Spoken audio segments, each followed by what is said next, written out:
So, dear students, because this event is first of all intended to be event of doctoral school in post-Soviet studies, that's why being and for Visoko students as well. But here in this auditorium there are people from different audiences and different programs, so what we appreciate greatly. And it's my pleasure to introduce you today Professor Rodžera Brubeikera, professor of University of California, Los Angeles. That's correct, I think, yes. And Professor Brubaker is well-known author on problems of nationalism and all the connected issues. And today, we would like students to use other doors from other side because we started. But close this door, please. Okay, so and the title of today's lecture is Language, Religion and Politics of Difference. And Professor Brubaker, the floor is yours. Right. Thank you very much. I'm very happy to be here. I am not going to speak about the post-Soviet space today, except in passing. I will try to make a few comments on the region, but the main focus of my lecture today is more theoretical, and it concerns primarily North America and Western Europe as a context. So I'm talking about language and religion. Language and religion are obviously both huge subjects. Each is the focus of an entire distinct sociological subfield. Not only that, but of an entire interdisciplinary set of subfields. And in the case of language, we have an entire discipline devoted to the study of language. So to talk about both language and religion in one talk is a bit risky, maybe it's foolish.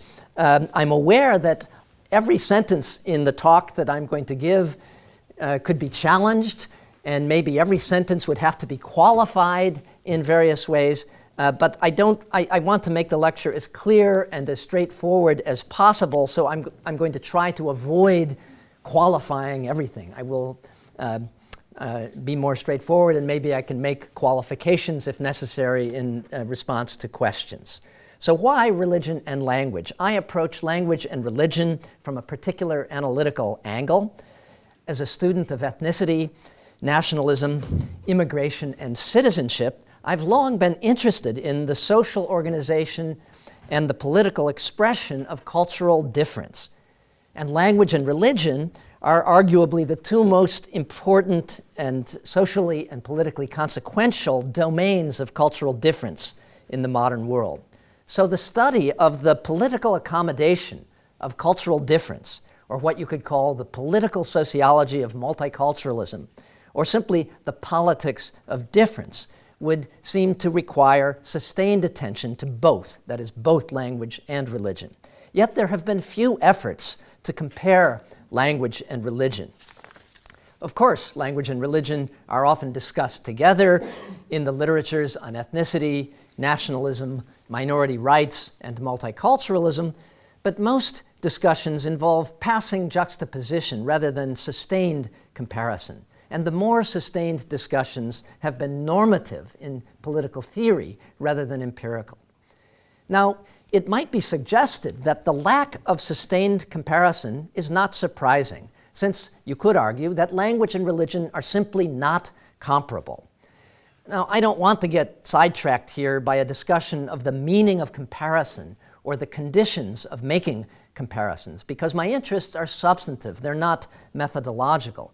It's true that you can construe or define religion and language in such a way that they are not comparable. So, for example, if you were to define religion in terms of beliefs or rituals, for example, then you wouldn't be able really to compare religion and language. And obviously, religion, or at least what we call organized religion, has an organizational dimension and a structure of authority that language lacks. And this is a point I'll come back to together later.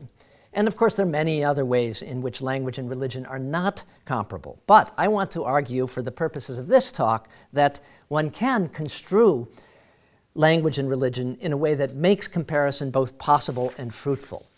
So here's my strategy for making this comparison. My strategy is to begin by aligning both religion and language provisionally with ethnicity and nationhood, and by sketching 5 ways in which language and religion are both similar to and intertwined with ethnicity and nationhood.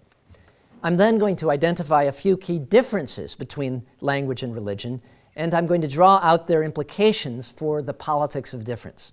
And obviously I can't undertake a full comparative analysis here, but what I'm hoping is that what you could call the friction of comparison produced by reading one domain of cultural practice against another can suggest some potentially fruitful lines of analysis. And just to give you an idea of where I'm going, I will argue that religious pluralism tends to be more intergenerationally robust, to have more intergenerational staying power, and to be more deeply institutionalized than linguistic pluralism in Western Europe and North America. And I'm also going to argue that religious pluralism entails deeper and more divisive forms of diversity. And the upshot, the conclusion I'll come to, is that religion has tended to displace language as the cutting edge of contestation over the political accommodation of cultural difference. Now, obviously, this is not true in Latvia or anywhere else in the post-Soviet sphere. So the empirical focus of my lecture today is Western Europe and North America, not Eastern Europe and the former Soviet Union. I will make a few comments in passing about how the situation differs in Eastern Europe and the former Soviet space, and I'm happy to discuss this afterwards as well. That is, what aspects of the theoretical argument might apply in the post-Soviet space and what aspects of the argument simply do not apply. So let me begin with some theoretical comments about how language and religion can be aligned with ethnicity and nationalism. So to begin with, both language and religion are what I call domains of categorically differentiated cultural practice, categorically differentiated cultural practice that simultaneously unite and divide. And by categorically differentiated, I mean that language and religion are understood by participants and by observers as divided or partitioned into discrete categories, rather than as a spectrum of continuous variation. So in popular understandings, both language and religion sort people into distinct, bounded, and largely self-reproducing communities. And in this respect, they are both analogous to ethnic groups and variously intertwined with ethnic groups and nations. Secondly, language and religion are both basic sources and forms of social, cultural, and political identification. That is, they're ways of identifying oneself and others, they're ways of construing sameness and difference, they're ways of naming fundamental social groups. Language and religion are again both analogous to ethnicity and nationalism in this respect and pervasively intertwined with them. So language, religion, or both together are generally understood as central to or even constitutive of most ethnic and national identifications, and they of course serve frequently as the key diacritical markers, emblems, or symbols of such identifications. Third, and again, like ethnic and national identifications, language and religion are generally transmitted in the family. Indeed, language and religion are ordinarily more central to primary socialization in the family than are ethnic and national identifications. They are therefore often deeply taken for granted and embodied identifications, and both are routinely represented as primordial. Yet fourth, neither religion nor language is in fact primordial or fixed.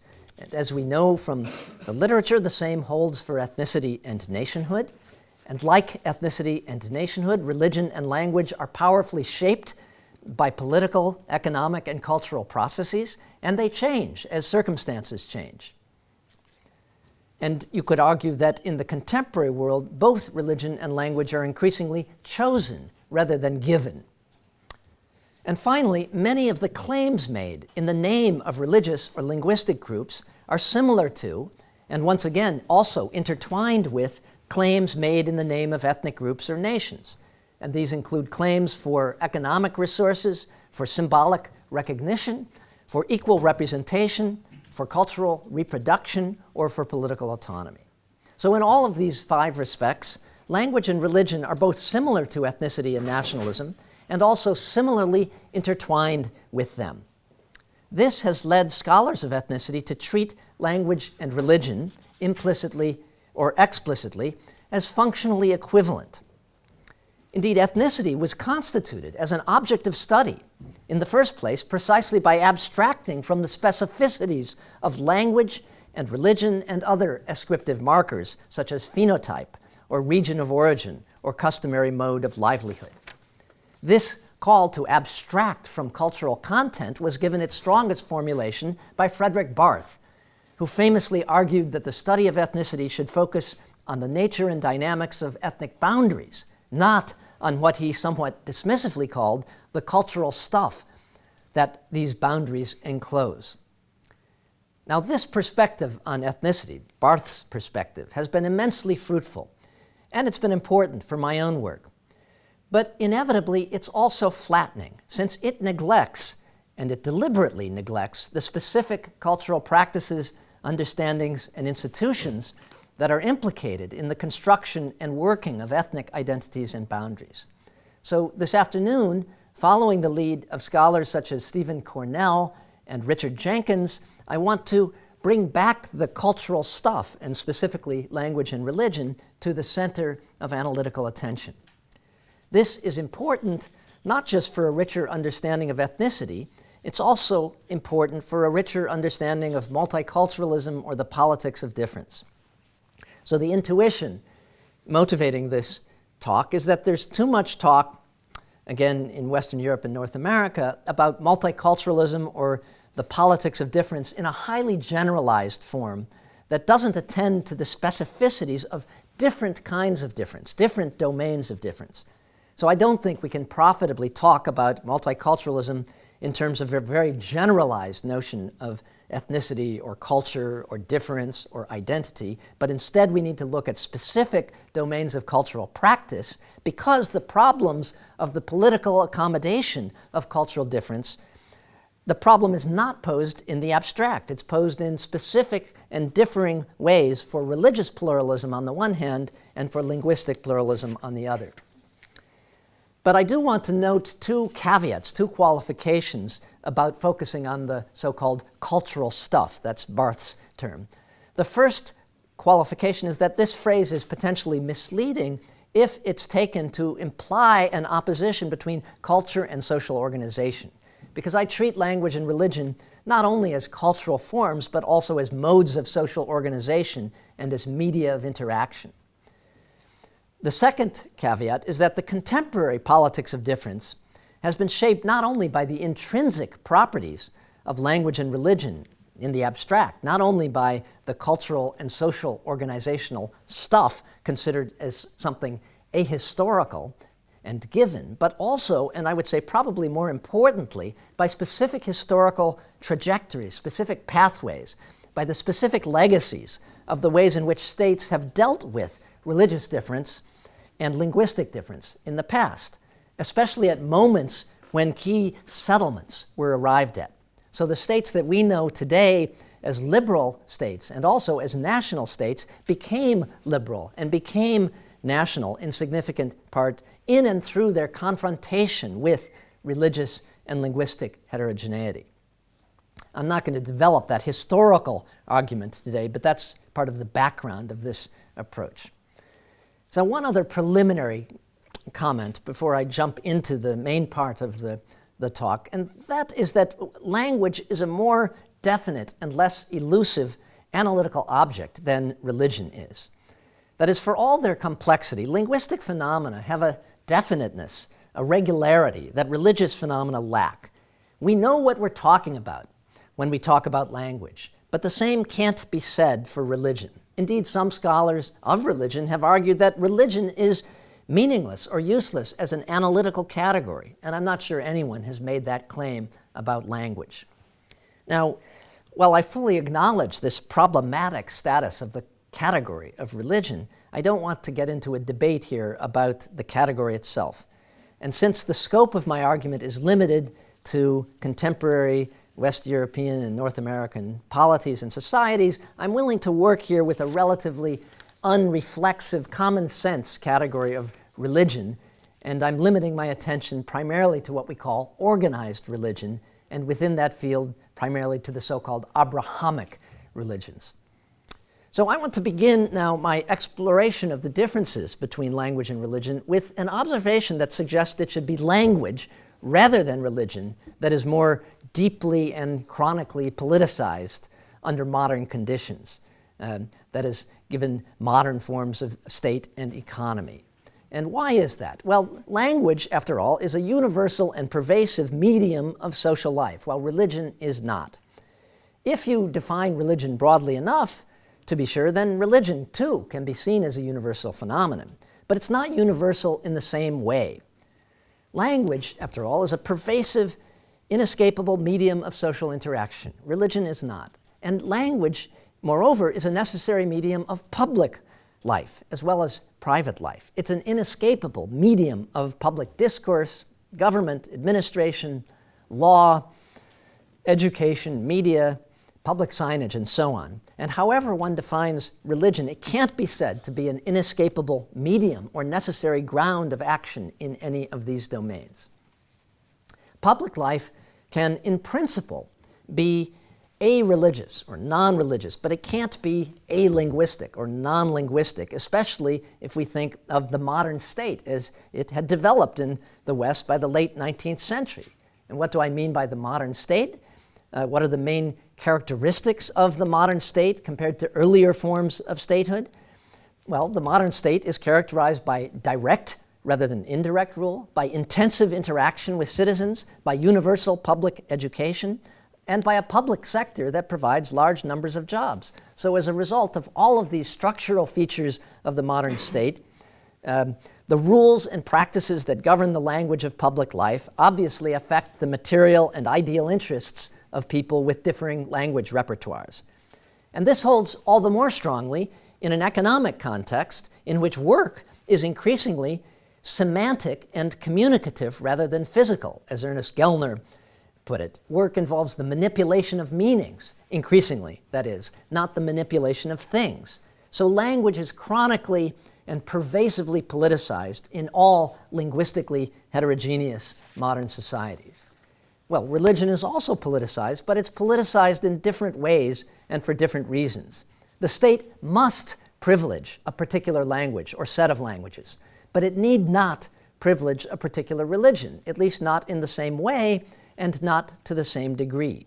It's true, as many scholars have observed, that one can easily identify pervasive traces of Christianity in the public life of Western liberal democracies, even in those with the strongest traditions of separation of church and state, or of laïcité, as it's called in French. One need think only of such taken-for-granted frameworks as the reckoning of dates according to the Christian calendar, or the organization of holidays, or the privileging of Sunday as a day of rest. Yet even if complete neutrality is a myth, contemporary liberal polities, even those that still have on paper some kind of established church, these polities have made substantial, though contested, moves in the direction of a more neutral stance towards differing religions. And these kinds of moves towards neutrality have no counterpart in the domain of language. The state can approach neutrality with respect to religion, even if it can't get all the way to some idealized condition of perfect neutrality, but it can't even approach neutrality with respect to language. Now, there's a second reason for thinking that language should be more deeply and chronically politicized than religion in the contemporary world. This has to do with the argument made by secularization theory in the sociology of religion. So secularization theory argued that modernity has entailed the progressive privatization and hence the depoliticization of religion. Now, events of the last 3 decades have made it easy to criticize secularization theory. But as many leading sociologists of religion have suggested, secularization theory can't simply be dismissed. It's more complex and interesting and robust than many critics suggest. Because for many people in the modern world, religion has indeed become a more individual, subjective, and private experience. And to the extent that this is the case, then religion indeed becomes depoliticized, and religious pluralism can therefore flourish in the private realm without generating conflicts in the public sphere. And if you look at the last several centuries in the West, you can see that religion has indeed become much less central to public life and less politically contentious, while language has become much more central and more contentious. Yet, while secularization theory captures an important long-term trend, a trend over centuries, there's a powerful medium-term trend towards what Jose Casanova has called the deprivatization, and therefore the repoliticization of religion. So if you take a time scale of decades rather than centuries, you can see that conflicts over religion have intensified in Western Europe and North America, while conflicts over language, as I will argue later, have eased. As a result, while religion is not necessarily or chronically or pervasively politicized the way language is, the challenges posed by religious pluralism today, or at least by some forms of religious pluralism, tend to be more complex and more difficult than those posed by linguistic pluralism. So this is the argument, and I want to develop it in two stages. First, I'm going to argue that religious pluralism tends to be more robust than linguistic pluralism in Western liberal societies and polities. And second, I will argue that religious pluralism entails deeper and more divisive forms of diversity than does linguistic pluralism. So let me begin with the greater robustness of religious pluralism. This results from the differing ways in which religious and linguistic pluralism are generated, reproduced, and institutionalized in contemporary liberal societies. So I'm going to consider each of these in turn, starting with the generation of religious and linguistic pluralism, and then moving on to address the reproduction and the institutionalization of pluralism. So where do religious and linguistic pluralism come from? In the first place, both religious and linguistic pluralism come from without. They're imported. They're imported through conquest, through colonization, and today especially through migration. But religious pluralism is also generated from within. Now, I'm not concerned here with the relatively rare cases of religious splits and foundings, though historically these have, of course, been crucial internal sources of religious pluralism. What I'm concerned with here are more routine individual level changes in religious affiliation and identity. Now, you could say, and it's true, of course, that individuals routinely change their linguistic repertoires as well as their religious affiliations, but they do so in differing ways and with differing consequences. So one way to look at this is to note that for adults at least, language change is mainly additive, though there may of course be some attrition of proficiency in languages that are seldom used. While religious change, on the other hand, is often, not always, but often substitutive and transformative. So when adults add a new language to an existing repertory of languages, this may inflect or modify their identity a little bit, but it's unlikely to radically transform that identity. But when they convert from one religion to another, or from one form of religious engagement to another, this can involve a basic transformation of identity. So people do not ordinarily simply add a new religion to an existing repertory of religions, notwithstanding the flourishing of various forms of hybridity and syncretism, which are indeed very important in the contemporary religious landscape, nor do people ordinarily convert from one language to another. Now, for children of immigrants, to be sure, language change is often substitutive rather than additive. That is, one language is substituted for another, but this tends to reduce pluralism or heterogeneity within the host society, while religious conversion often increases heterogeneity. Now, religious conversion doesn't always increase heterogeneity. Some immigrant groups to the U.S., for example, notably those that come from Taiwan, show high rates of conversion to Christianity. So conversion in this case actually reduces pluralism and heterogeneity. But pressures and incentives for conversion to the prevailing religion are on the whole relatively weak in contemporary liberal societies, while incentives to learn the prevailing language are quite strong. So a whole series of factors, in addition to immigration, promote religious pluralization in contemporary liberal societies. And in fact, we see this not only in Western Europe and North America, but in the post-Soviet space as well. These are things like new religious movements, organized proselytism, transnational religious networks, an open religious marketplace, that is, a religious marketplace in which monopolies of established churches are broken, and a general climate of spiritual experimentation. And you don't see anything analogous to this kind of internal force, internal processes generating linguistic pluralization from within. So religious conversion then is an important source of politically significant cultural heterogeneity, while individual level language change is not. So in contemporary liberal societies, new forms and degrees of linguistic pluralism come almost exclusively from the outside, that is through immigration, while new forms and degrees of religious pluralism are both imported from the outside and endogenously generated through conversion and other forms of religious change and experimentation and so on. Okay, now I'm moving to the second reason for the greater robustness of religious than linguistic pluralism, and this is that religious pluralism, I want to argue, is more easily reproduced between generations. And so here I'm shifting my perspective from intra-generational change, that is change within a single generation, to intergenerational change and reproduction. And here I want to use a stylized contrast between pre-modern and contemporary or modern societies. It's obviously oversimplified, but it will help me make my point here. So in pre-modern societies, linguistic pluralism was more or less self-reproducing. Why? Well, linguistic socialization occurred in families and local communities. It didn't require any specialized apparatus. Political authorities made no effort to impose linguistic homogeneity. They were pretty much indifferent to linguistic pluralism. They did often impose, of course, religious homogeneity. But in contemporary liberal societies, the situation is reversed. It's now religious pluralism that it's more or less self-reproducing.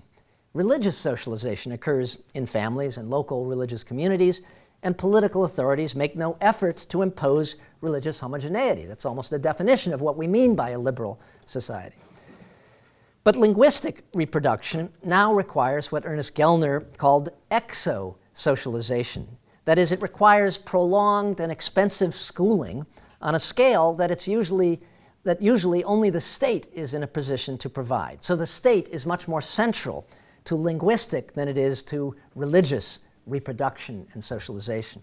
Now, of course, children can acquire basic competence in a minority language from their parents, from their extended families, and this can be reinforced by minority language media and so on. But without comprehensive schooling in that language, and I mean schooling with that language as the medium of instruction, not simply as the object of instruction, it's difficult for the minority language to be fully reproduced. And of course, some countries with long-established, territorially concentrated linguistic minorities do provide comprehensive minority language schooling, and this is, of course, the norm in the post-Soviet area. But even this is not sufficient to ensure full reproduction. And the evidence for this is that minority language populations are shrinking even where such schooling is available, as it is, for example, for the Swedish minority in Finland, or to take a case that I studied in some detail, the Hungarian minority in Romania, and we see the same thing happening in Soviet successor states. This happens as some children opt out of minority language school systems, or as intermarriage leads to intergenerational linguistic assimilation. So beyond comprehensive minority language schooling, a linguistic regime that constrains people's choices may be necessary to ensure the reproduction of minority languages. And an example here would be the Quebec policy in Canada, the Quebec policy that restricts who it is that can attend English language schools. So you have both English and French language schools in Quebec, but not anyone is free to attend the English language schools. If you're a new immigrant to Quebec, you have to attend a Francophone school. So this underscores the crucial role of the state in linguistic reproduction. Now, this whole argument that I'm making might seem to be blatantly contradicted by the sharp increases in linguistic pluralism and linguistic diversity in the US and in other countries of immigration, which do not provide comprehensive minority language schooling or other kinds of strong, comprehensive support for immigrant languages. So, of course, immigration does increase linguistic diversity in the US and elsewhere, and the effect is intensified when immigrants cluster, as they do in North America and Western Europe, in metropolitan areas which have dense networks of mother tongue institutions. But this is all about the generation of linguistic diversity, not about the reproduction intergenerationally of linguistic diversity. So you really see two things happening here. On the one hand, you have continuing large-scale immigration, but this masks another process of substantial intergenerational linguistic assimilation.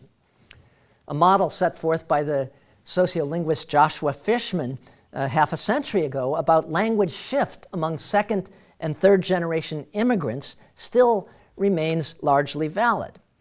It slowed down a little bit, this process of intergenerational language shift, because of thickening transnational ties and weakening assimilationist pressures and the growth of substantial foreign language media markets. For example, in my hometown, Los Angeles, where there's a huge Spanish language media market. So these things have slowed down the process of intergenerational language shift, but they haven't reversed it or stopped it. And as social scientists have shown, for example, the descendants of the grandchildren of Spanish-speaking immigrants in the US speak primarily English at home. A majority of such grandchildren of Spanish-speaking immigrants speak only English at home. So the reproduction of minority languages in contemporary liberal states requires a massive and ordinarily state-provided educational apparatus. And it may also require some kind of territorial regime like that of Quebec that limits language choices.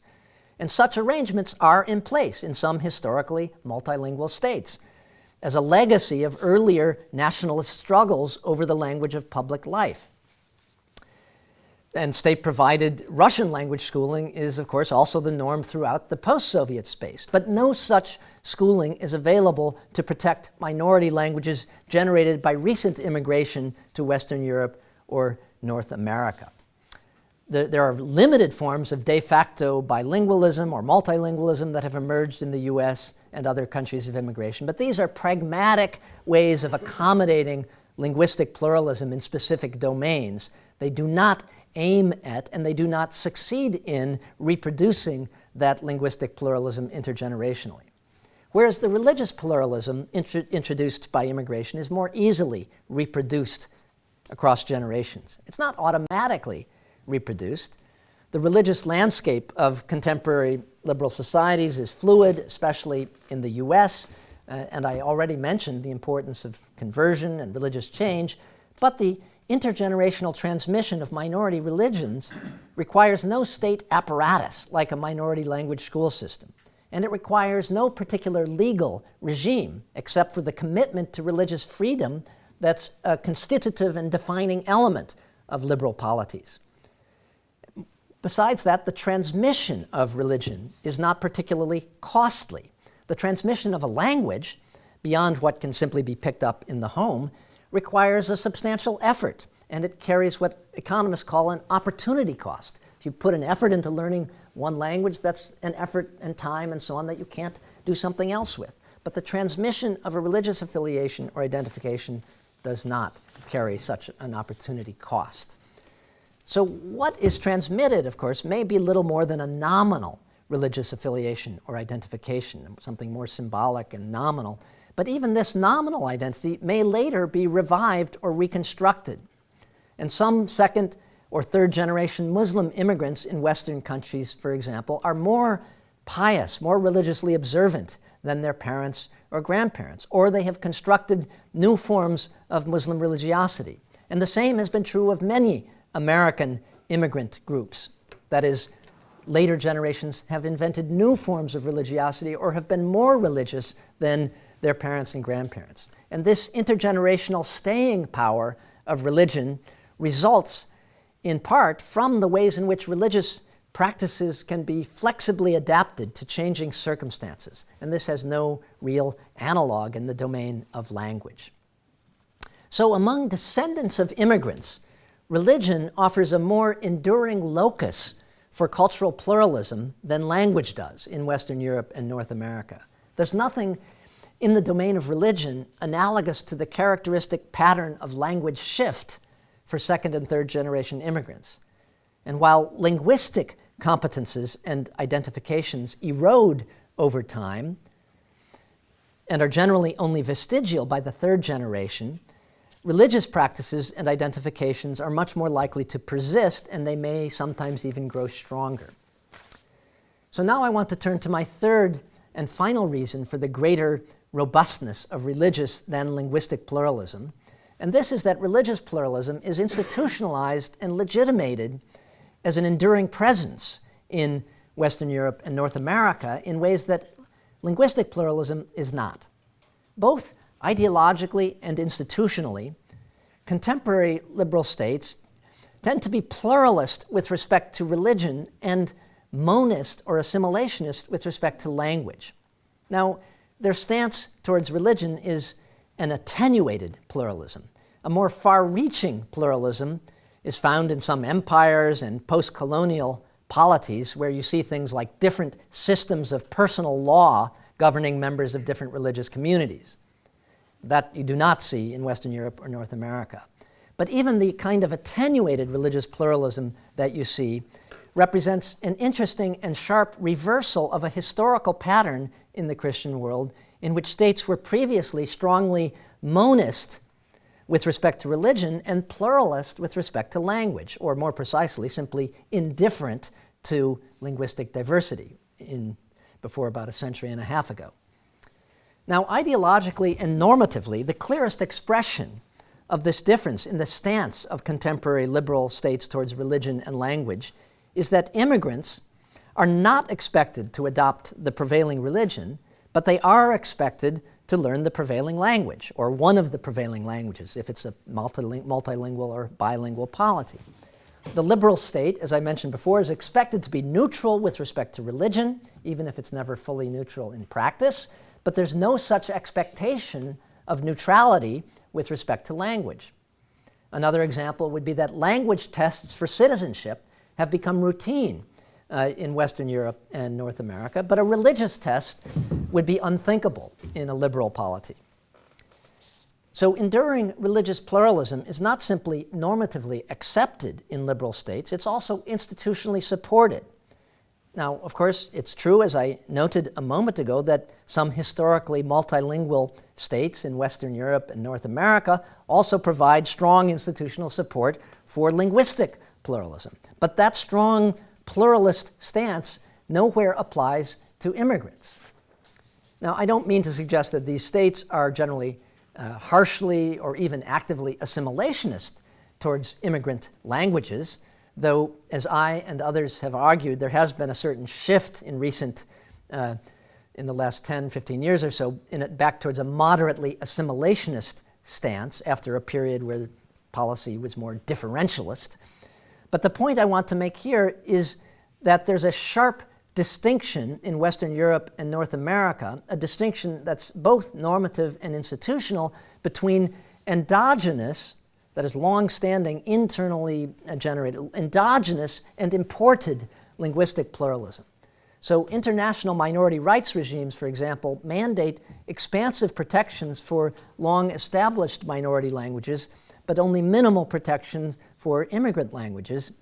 And states that provide elaborate institutional support for historically established minority languages provide nothing comparable for immigrant languages. Now, of course, I have to note in passing here that this sharp distinction between endogenous and imported linguistic pluralism does not hold up in the post-Soviet region, where much of today's linguistic pluralism is imported, not endogenous. It was generated by the massive Soviet-era migration of Russophones, yet for reasons having to do with the legacy of Soviet nationality policy, the Russian language enjoys expansive protections that immigrant languages in Western Europe and North America do not enjoy.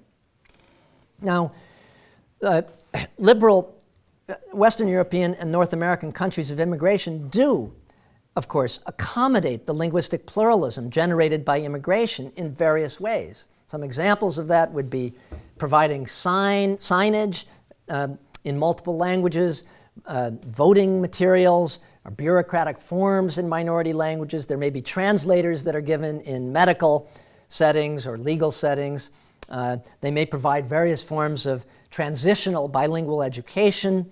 But these pragmatic accommodations of linguistic pluralism are categorically distinct from the comprehensive parallel school systems or regimes of territorial autonomy that seek to facilitate the long-term reproduction and preservation of multiple languages within a single state.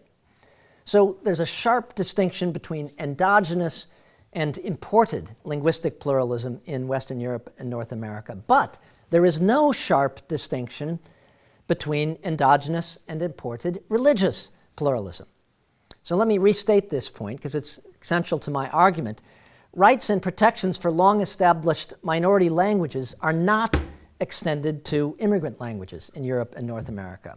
So linguistic settlements, in other words, are not expandable to include immigrant-born languages in Western Europe and North America. But religious settlements are expandable or joinable. They can be extended to immigrant-generated religions. This doesn't happen automatically. It doesn't happen easily or without struggle, but they are expandable. And many of the rights and recognitions enjoyed by long-established religions have been extended to immigrant religions. Now, Western European and North American states have differing, historically conditioned ways of accommodating religious pluralism. But whatever their established way of accommodating pluralism is, they face non-trivial pressures to accommodate immigrant religions on similar terms. And you don't see any similar pressures in the domain of language. The most clear example of this, of course, concerns the accommodation of Islam in Northern and Western Europe. This is a very complex issue, but just consider one example from the domain of education.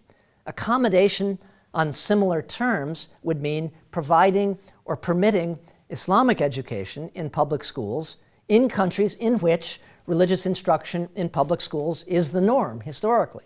Or it would mean subsidizing private Islamic schools in countries where such subsidies are provided to other private religious schools. Now, moves to accommodate Islam in these and other domains have been halting, they've been uneven, they've been controversial. Many Muslims claim with considerable justice that the measures taken have not even come close to realizing equal treatment or neutrality.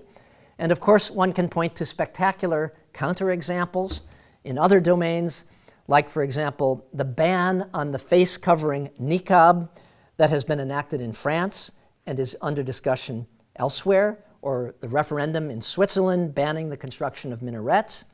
But if you look beyond these cases of highly publicized media and mediatized contestation, you can see a slow, if contested and often very grudging, movement towards accommodation in the educational sphere and in other domains. And this has been driven by the courts, on the one hand, which have been enforcing claims to parity or equal treatment. It's also been driven by a statist and securitarian concern to manage and supervise Muslim populations on the other hand. So let me sum up this part of the argument then. Normative expectations, institutional frameworks, and individual incentives all converge in fostering a deeper and more robust religious than linguistic pluralism in Western Europe and North America. Not simply immigration, but a variety of other factors as well make for increasing, persistent, and institutionalized religious pluralism. Now, immigration generates at least as much linguistic as it does religious pluralism, but this migration-generated linguistic pluralism is neither intergenerationally persistent nor institutionally supported. Continuing immigration and clustered settlement patterns sustain the appearance of increasing and persistent linguistic pluralism, but an ongoing process of intergenerational language shift underneath the surface tends to prevent the consolidation of self-reproducing linguistic minorities. So I've argued that religious pluralism tends to be more robustly generated and reproduced and institutionalized than linguistic pluralism, and I now want to move on to argue that the accommodation of religious pluralism in Western Europe and North America is also more likely to generate difficult and sometimes intractable problems of what has been called deep diversity. Now, this is obviously not true for all forms of religious pluralism. Insofar as religious pluralism involves individualized, subjectivized, or otherwise privatized forms of religious experience, then it's easily accommodated in liberal polities. And much of the recent pluralization of the religious landscape in Western Europe and North America has involved the proliferation of new forms of individualized religiosity and spirituality that do conform to the expectations of secularization theory about the long-term privatization and depoliticization of religion. But, as I mentioned earlier, recent decades have also witnessed a significant counter-trend towards the deprivatization and the re-politicization of religion. And, of course, that's what I'm concerned with here, with public, organized, and collective forms of religious life, not with the more private, individualized forms.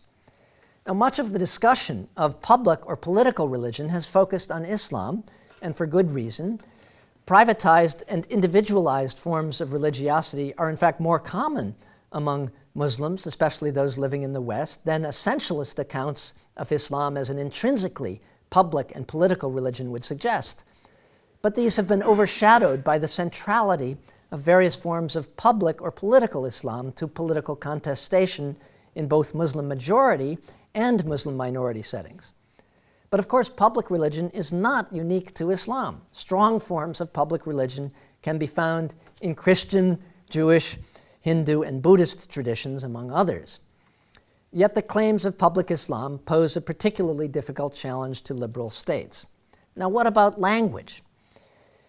In the era of modern nationalism, language has been widely understood as the chief criterion and main cultural substrate of nationhood.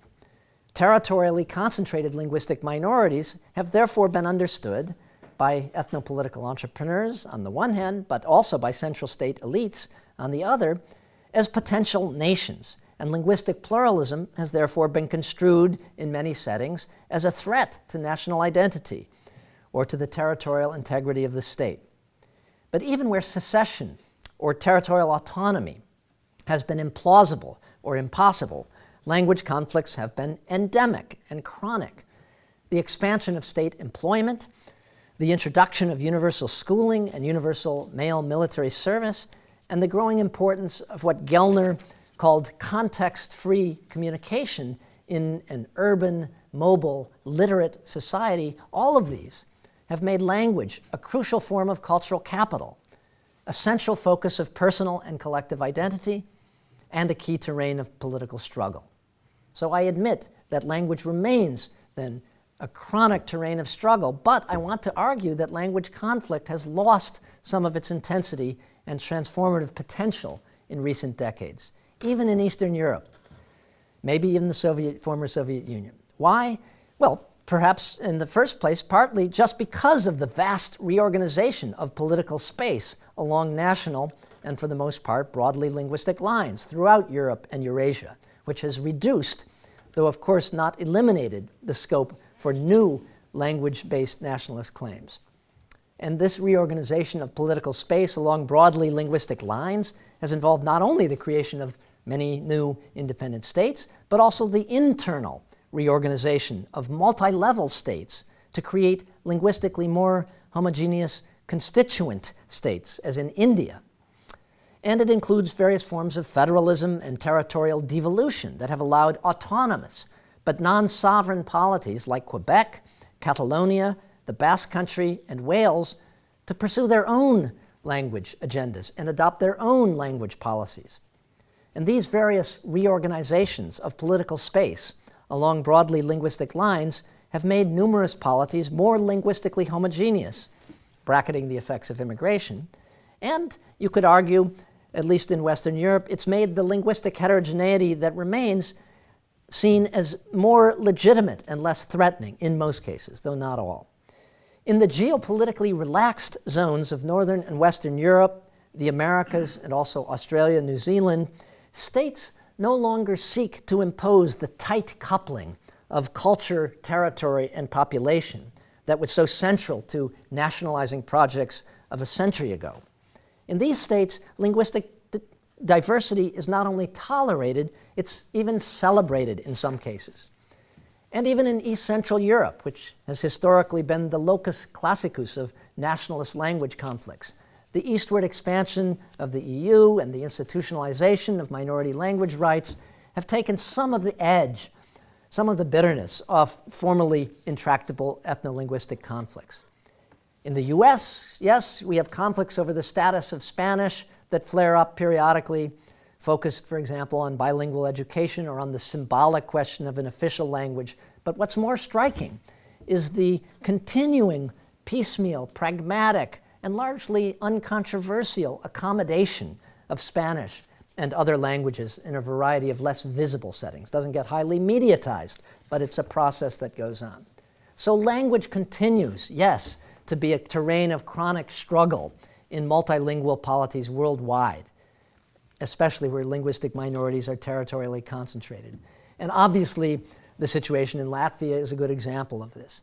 But in Western Europe and North America, language struggles, with some exceptions, of course, most strikingly in Belgium, language struggles have become a bit less intense and intractable. Yet while language conflicts have eased somewhat in recent decades, conflicts over religion have intensified, driven by the resurgence of public religion. As a universal and inescapable medium of public life, language can never be fully privatized or depoliticized. Now, religion could, in principle, be fully privatized and depoliticized, but in this mid-20th century Western vision of a fully privatized religion has proved to be illusory. And to the extent that religion is not privatized or depoliticized, then the conflicts arising from religious pluralism tend to be deeper and more intractable than those arising from linguistic pluralism. Why is this the case? The reasons are found in the most elementary differences between language and religion. Language is a medium of communication. Of course, it's not only a medium of communication. It's an important symbol of identity and so on. But it's not a structure of authority. It has no intrinsic normative content. Now, defenders of the Sapir-Whorf hypothesis would disagree with me. This is the idea that language constitutes thought, culture, and worldviews. But strong versions of Whorfianism have long been discredited, so this would be an argument only at the margins. Whatever normative content or worldview language might carry is certainly quite thin. And again, that's not to disagree that language is a crucial symbol of identity and so on. But religion, and especially public religion, often involves an authoritative, binding, and comprehensive set of norms. These norms do not simply regulate private behavior. They reach into the public realm. They address such matters as gender and sexuality and family life, also education, social policy, the economy, even international affairs and war. Gender, sexuality, and family life are particularly important and, of course, contested domains of religious regulation. Some religious norms constitute systems of law that directly and comprehensively regulate family matters, as Jewish and Islamic norms do for marriage, divorce, and inheritance. But nearly all forms of organized religion seek to regulate in some way gender, sexuality, and family life. The claims of public religion to provide binding and authoritative norms for the regulation of public and private life challenge the state's claim to monopolize the regulation of public life and to authoritatively and, as it were, monopolistically regulate certain forms of private life as well. And they also create conflicts with competing forms of public religion and with those segments of the public, including people who profess the same religion, who reject the claims of public religion. And these are sometimes conflicts that are very deep. They're conflicts of principle. They involve fundamental differences of worldview. And it's this that I mean by deep diversity. Language conflicts don't involve such conflicts of worldview. As Ernest Gellner again put it in another context, language conflicts are between people, as it were, who speak the same language even when they don't speak the same language. Now, Western liberal states are committed to a far-reaching accommodation of religious pluralism, but this commitment can generate dilemmas and quandaries. Liberal states may be obliged to accommodate forms of religion that pursue or promote illiberal ideas or practices, or they may be obliged to act illiberally themselves in restricting religious or other freedoms in the name of other values. So just a few examples from the domain of education. Should the state exempt Christian children from exposure to, quote, secular humanist views in school, as some fundamentalist Christian parents in the US requested? Should it exempt Muslim children from coeducational physical education classes, as some Muslim parents in European countries of immigration have requested? Should it allow teachers or students to wear religious clothing, including the face covering niqab? How much leeway should the state grant? And what kind of financial or other support should it provide to conservative religious schools or to forms of homeschooling, which are very important, for example, in the US, that cultivate ways of life that could be seen as being at odds with the state's interest in fostering the development of autonomous individuals and responsible citizens? Or consider the question that was brought into focus by the Rushdie affair in the late 1990s, revived by the Danish cartoon affair some years later, and again last month by the American anti-Muslim film trailer. Namely, should the state restrict potentially hurtful or offensive speech or expression so as to protect the sensibilities of members of religious communities? These are examples of the kinds of deep dilemmas that arise in the domain of religion, and you don't see any correspondingly deep dilemmas in the domain of language. So let me conclude. Language and religion are seldom studied together in a sustained way. To specialists in either subject, language and religion have seemed too different, while to students of ethnicity, they've seemed, in a sense, too similar. While I've argued that language and religion are similar enough, if understood in a certain way, to make comparison possible, yet different enough to make it interesting. As fundamental domains of cultural difference, language and religion have much in common. Both are ways of identifying oneself and others. They're ways of construing sameness and difference. In the language of Pierre Bourdieu, both are basic principles of vision and division of the social world. Both divide the world, in popular understandings, into distinct, bounded, and self-reproducing communities. And claims are made in the name of both kinds of communities for recognition, resources, and reproduction. These and other similarities have led students of ethnicity to treat language and religion as functionally equivalent and as theoretically uninteresting forms of cultural stuff, significant primarily as grist for the mill of ethnic classification and boundary formation. But this perspective is flattening because it neglects important differences in the social organization and political expression of language and religion. Language is an inescapable medium of public as well as private life. Religion is not. The state must privilege a particular language or set of languages, but it need not privilege a particular religion. Language is chronically and pervasively politicized in the modern world, while much of religion has become privatized and depoliticized. Yet deprivatization is an important countertrend in Western Europe and North America, and the claims of public religion to authoritatively regulate public and private life have no counterpart in the domain of language.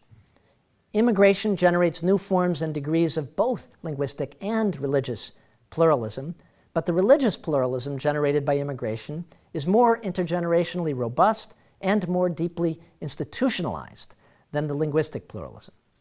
The upshot, and I conclude with this point, is that religion has tended to displace language as the cutting edge of contestation over the political accommodation of cultural difference in Western Europe and North America, a striking reversal of the longer-term process through which language had previously displaced religion as the primary focus of contention. Thank you.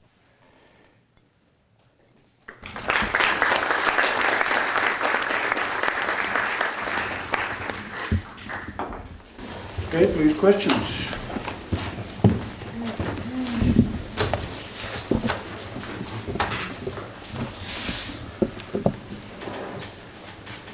Yeah. Yeah. I have a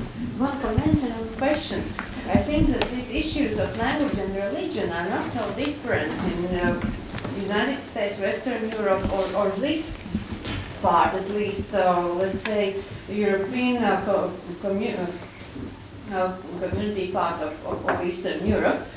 But I have a question regarding this school and religion. You mentioned some dilemmas of extremist parents' case, for example. But what would be your answer as a scientist if, for example, some of politicians would ask your opinion as expert on these issues?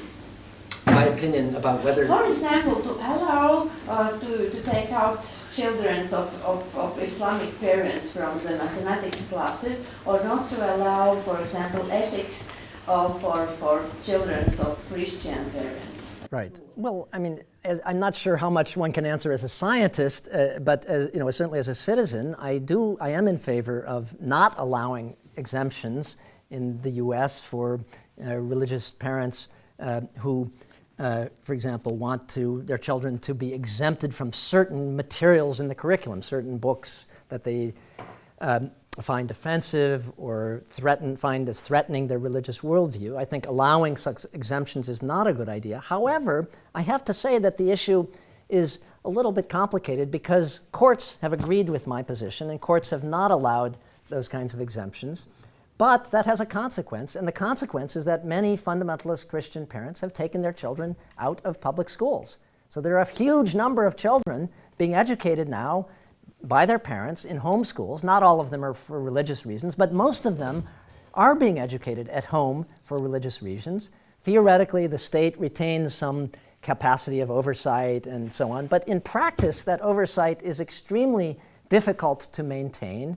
So the state, in effect, it's not clear, so you could make an argument that it might have been better to be more flexible on exemptions in order to try to keep people in the public school system. But so it's a very complex policy issue. But my stance has been that generally, if you're going to be in a public school system, then you can't selectively opt out of, I don't want to read this book, or I don't want to, do this practice, and so on.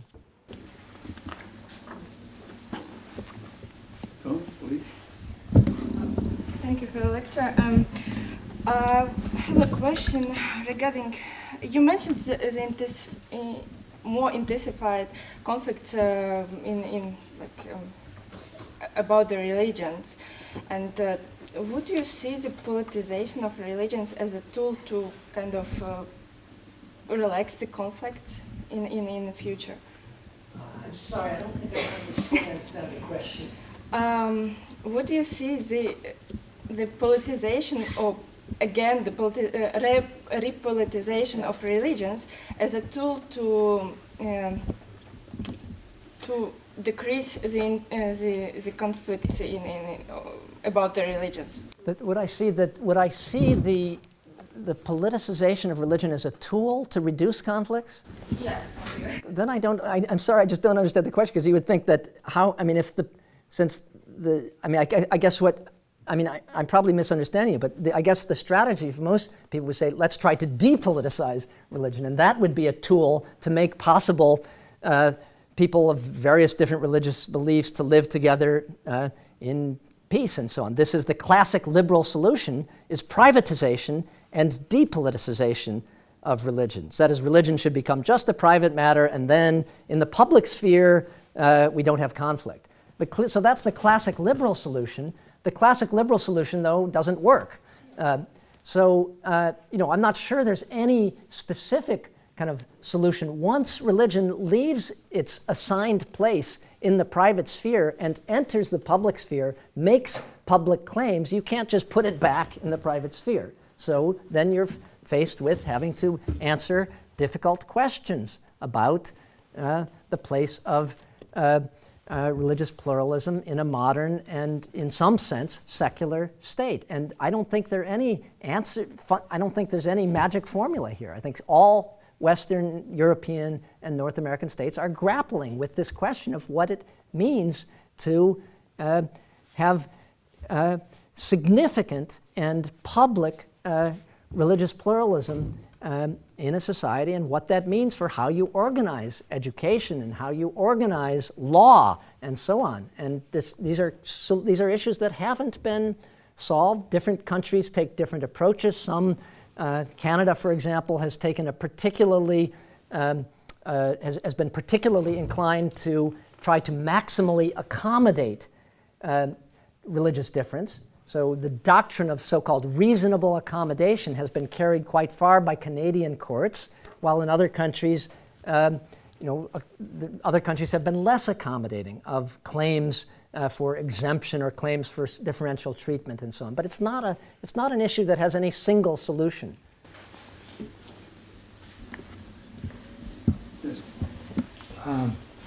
You talked today mostly about Western European examples. As you know, this is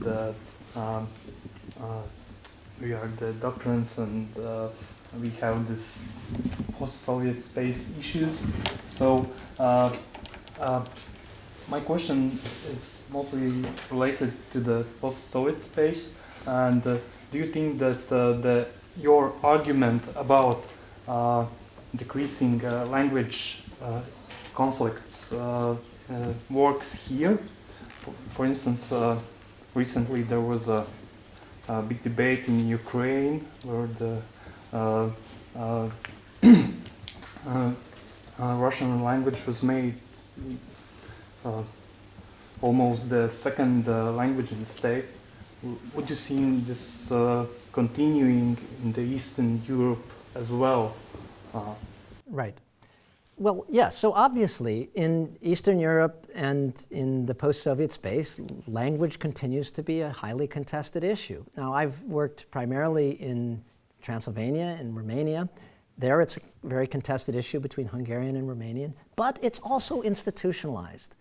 And I think in that context, which I know certainly better than this post-Soviet context, I would say yes, some of the edge has been taken off of language conflict in Transylvania, in Romania, partly by the institutionalization of minority language rights and so on. So yes, there's always conflict, and it will come in different forms and at different times. But I think probably if you looked in 1989 and you looked and said, or 1991, let's say, and you said, you look 20 years into the future. I, at any rate, in 1991, I can tell you that I imagine maybe that ethno-linguistic conflict would be more intractable than it in fact has turned out to be. It's still there as an issue. Obviously, you had your own referendum recently and so on. But it's not, I don't see it as deeply intractable. So I think I would say that yes, simply the fact that so yes, I do think that linguistic conflict has been de-intensified. It's still there, but I don't see it as, I do see it as having been a little bit institutionalized and perhaps less intractable than it used to be. Yeah, Professor, I think you mentioned something very important to understand the whole picture. You understanding this, what you address in this issue from the institutionalized point of view, rather than, say, the other social relations point of view. And I would like to if you can elaborate a bit further. I know you have said that the identity issue is probably going to cover another realm of understanding and addressing this relationship between language and religion. But could you elaborate a bit further? What would be the relationship, for instance, between these non-institutionalized issues in terms of language and, say, identity, reshaping identity within societies? I'm trying to think, for instance, the Latino community that you mentioned in the US, or certain parts in the US. There is not an issue in terms of language, there is not an issue in terms of religion, arguably, but essentially there is an issue of identity discussed beyond that institutionalized aspect. So do you think this is transferable? Or? Okay, sorry, you'll have to explain a little bit more what you mean by non-institutionalized... I'm thinking from the state point of view. I'm just thinking about other realms of social relations. So let's say take the example you gave about Latinos in the US. There is, after all, it's not that there's no issue of language. There is a politics of language about Spanish in the US. which sometimes flares up into fairly visible forms. But there's also, in the level of social relations, maybe this is what you mean by non-institutionalized, there's also a daily practice, there's a daily accommodation. It's not usually a focus of great conflict. But I think you were getting at something else with the example of Latinos, saying that, okay, the issue of identity is somehow important and politicized in some contexts. I mean, yes, that's certainly true. It's politicized, though, partly because of other modes of institutionalization of identity, so that in the US context, for example, the institutionalization in terms of affirmative action and so on, or in terms of counting and categorizing people, Latinos are one of the official identity categories in the US. So this is a highly institutionalized identity. It's also an interesting process how a kind of pan-ethnic identity emerges out of, the category Latino or its equivalent Hispanic had no meaning to anybody 30 years ago or so. Instead, specific national origin categories had meaning, Mexican or Chicano or various national identities from Latin America and so on. But so there's an interesting process of the construction of a Latino, just as there's also an interesting process of the construction of an Asian identity in the US. So I guess I think I agree with you that there are many interesting social processes at the level of identity that are not entirely, they're not focused necessarily on language and religion. And perhaps maybe this would be one way of coming closer to your comment. That is, I think one valuable point that Barth made is that a subjective sense of identity, a subjective sense of ethnic differentiation need not grow out of large objective differences in cultural practices, and that you can pick out, that is the key to ethnicity, according to Barth, was making distinctions between self and other. And those distinctions between self and other can be made even when the self category and the other category are pretty indistinguishable. That is, even when, for example, ethnic distinctions can continue to be made in the US context even when nobody speaks the language of origin anymore, even after complete linguistic assimilation. And this leads to then a situation of what has been called in the US literature symbolic ethnicity, which is the persistence of an ethnic identification without the persistence of ethnically differentiated cultural practices. Maybe that's getting a little closer to your concern. Well, it's true, but I'm thinking that it's also part of the problem, say, in this part of the world, that we're not simply classifying on labeling in terms of categories, strictly non-related. So this is what I'm trying to make a point. And your comments precise on the Barthes idea of otherness. Please. In Germany, there is an interesting example that approximately in the 5th grade, the children are obliged to sign a paper that they will use a German language in the playgrounds and in the free time. And maybe it can be considered an indicator of the fact that these measures of assimilation have been efficient enough to take this issue of language from the political agenda. Yes, I think that kind of example is also indicative of the difficulty of legislating language practice. That is, the state it's a difficulty that is very central, I think, in the post-Soviet space. You can pass all the language laws you want, and that doesn't change people's practices overnight. People have their own practices. They speak what language they want on the playground, and it may not be the language that is spoken officially and so on. And this certainly is a big literature on this, especially in the Ukraine, but I understand it's not entirely irrelevant in Latvia also, states, there are limits to what states can do to legislate changes in cultural practices, which I think. Questions? No questions? Okay, so I would like to thank you for your lecture, and here I would like to present you some of the souvenirs in books that we published. And tomorrow we can discuss it, so that's why maybe there are some things. Do I have to read all this before? No. Just no test. No, you may drink. Drink. One Okay. cup. I'm supposed to drink before tomorrow. No, not alcohol. Oh, Tea. oh. No alcohol.